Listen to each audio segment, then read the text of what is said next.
turabasuhuje igitondo cyiza kandi icyumweru cyiza kuri iyi tariki ya 20 aho muri hose all pioneers turabasuhuje. Twifuje nanone kuba twaganira ku makuru atandukanye, amakuru menshi cyane twagiye twakira muri iki cyumweru kuri projet turimo ya Pi Network, ariko cyane cyane twibanda ku bintu bibiri byagaragaye cyangwa se n'uyu munsi dufite kuri telefone zacu, ariho harimo na update nyinshi zitandukanye.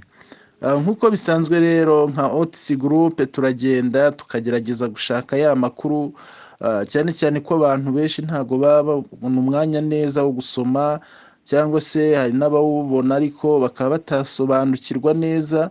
Rero natwe tugerageza gushyira imbaraga mu kugira ngo tugerageze kugira incamake cyangwa se bimwe dushobora kuza tukaganiriza abantu, cyangwa se tukanabikoraho ubusesenguzi muri bwa rwego rwo gufashanya gukomeza kubakana, kugira ngo umushinga twese twamenye turimo tube twakomeza kuwugiraho amakuru ahagije, cyane cyane ibirebana n'ibishingiye no kumenya aho umushinga wavuye, aho ugeze uyu munsi ndetse n'aho uri kwerekeza.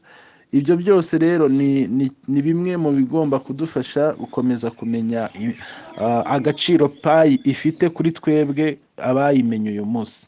Nawe tugiye rero tugatangira ku makuru y'ibanze agaragara cyane twakiriye. Nk'uko twari tubivuze ni mu buryo bubiri.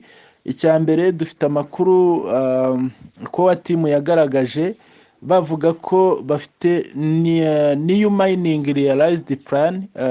Ni ukuvuga ngo ni uburyo bugaragaza uburyo bushyashya bwerekana uko mining izahinduka, cyangwa se umurongo izasigara igenderamo mu gihe tugiye kwinjiramo kiri imbere. Ubundi buryo bwa kabiri ni ubwo bavuze ko ari new white paper. Ni ukuvuga ko ibintu byose hari uburyo mbere byari bimeze, ariko hari n'uburyo babivuguruye bagahera ku makuru y'igihe gishize plutôt bari batangiriyeho mbere, ariko bakerekana n'izindi imports bagiye zibaho, cyangwa se uburyo bagiye barushaho kuvugurura umushinga. Iyo usomye nyine bakubwira ko mbere na mbere bagiye bavugurura bibanda cyane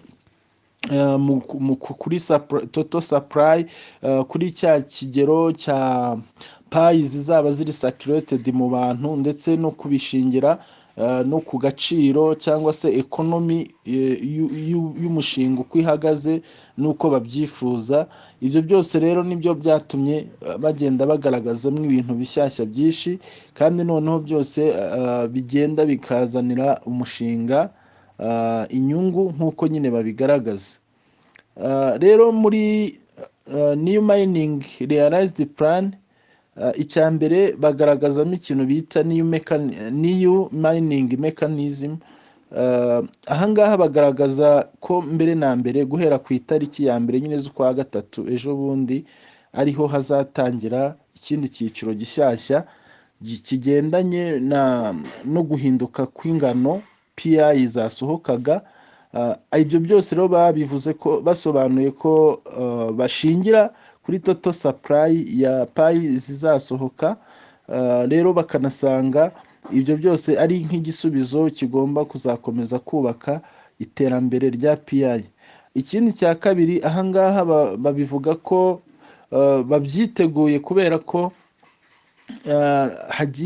turi muri ya periode iyo bise KYC and mainnet migration.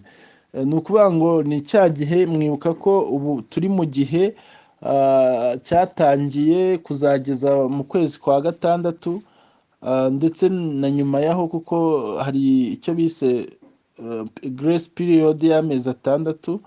Bivuga ngo iki gihe cyose rero kibarwa nk'igihe cya KYC and mainnet migration. Ni ukuvuga ngo hazagenda habamo ibi bihe abantu bagenda buzuza ibigendanye n'ama KYC bakayabona, noneho na migration ubwo ni ukuvuga ngo ni cya gihe main migration, ni ukuvuga ngo ni cya gihe nabwo abo KYC zabo zizagenda zigaragara ko zujuje ibisabwa, bazagenda banahabwa nyine payi zabo, icyo bise muri pre-mining rewards.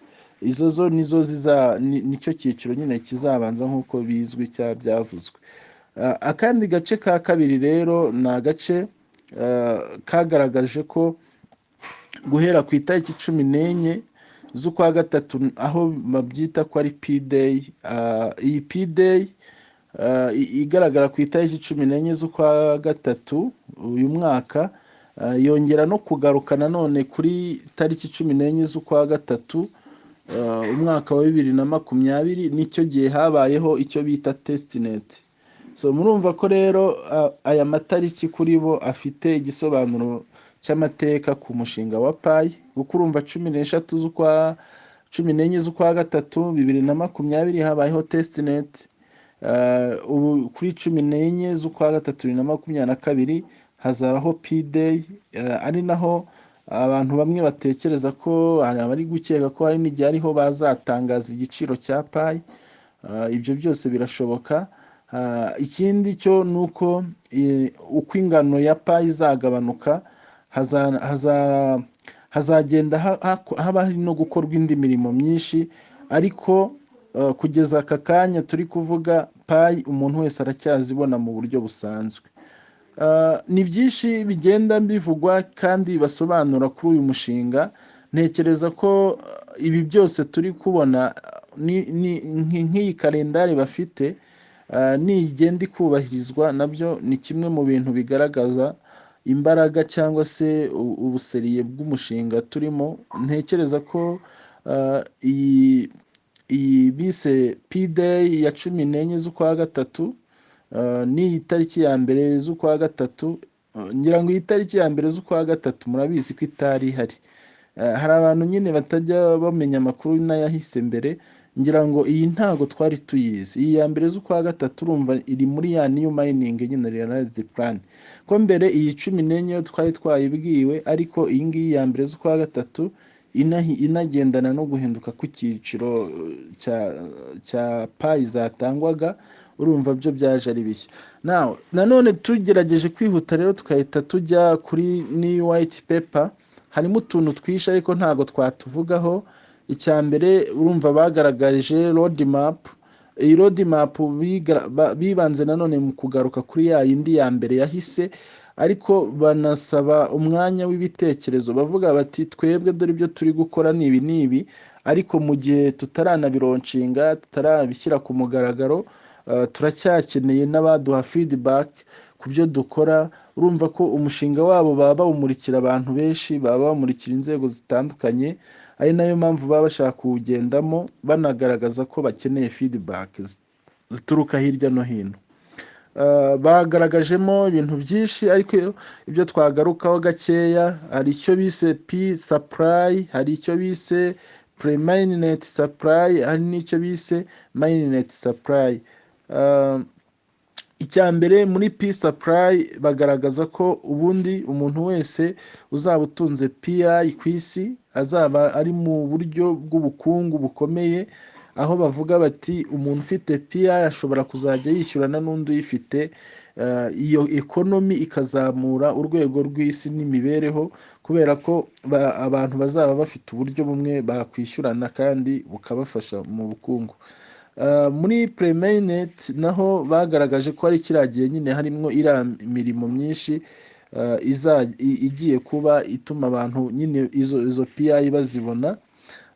Naho muri mainnet supply ho bagaragaza ko kugeza uyu munsi abantu bari active cyangwa se bari eligible, bemerewe kuba uyu munsi bagiye gukora ibi bikorwa bigendanye na KYC n'iki byose, ari 30,000,000 nizo ngubu zihari. Ariko bo mu kigeranyo bakoze bakavuga ko batunganyije systeme iri hagati yo kwakira abo bantu 30,000,000 kugeza kuri 1,000,000.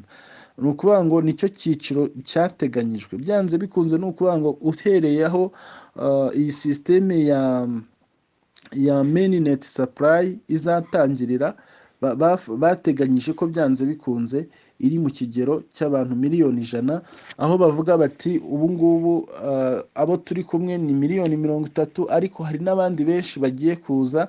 Ibyo rero byose babikoreye prediction, bakora plan byose ku buryo izo transaction zose bamaze kuziteganya kuva kuri miliyoni 30 kugera kuri miliyoni 100. Ari naho iyo ba developer bavuga ko hazabamo ibyo bita halving. Halving ni uburyo coin rero igenda ikikuba inshuro mu byiciro muri icyo gihe nyine, hagati y'ibyo bihe. Ikindi cya kabiri, bavuze ko izi transaction zabo bongeye gutanga ya warning bajya batanga, buri cyose gishingiwe kuri application. Umuntu wese uzakubwira ngo nyuza ahangaha API urazikoresha aha, urazijyana aha, nibwo bigenda gutya, bitanyuze muri P browser, barakubwira ko iyo website cyangwa iyo system yose izaba ari fake. Bongera rero bakatugira inama yo kuzabyitaho no kutagenda ngo tujye mu bintu tutazi bitanyuze mu nzira zabo. Reka tugaruke n'akandi gace ka kabiri kubera voice note yaba ari nini cyane.